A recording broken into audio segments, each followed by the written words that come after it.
Friends, welcome to one more mini short. ఇవాళ short and sweet recipe అదే gulab jamun recipe అండి. ఈ గులాబ్ జామున్ రెసిపీని సింపుల్గా ఎలా చేయాలో చూపిస్తాను, వచ్చేసేయండి.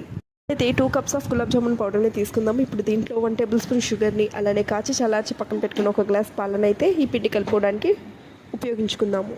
అలానే కొంచెం కొంచెం పోసుకుంటూ ఈ పిండిని అయితే సాఫ్ట్గా కలుపుకుందాము. కలుపుకున్న ఈ పిండిని ఇప్పుడు దీంతోనే ఒక చిన్న చిన్న లడ్డూలాగా చేసుకొని పక్కన పెట్టుకుందాము. షుగర్ సిరప్ కోసం 2 cups ఆఫ్ షుగర్ని 3 cups ఆఫ్ వాటర్ని అయితే తీసుకుందాము.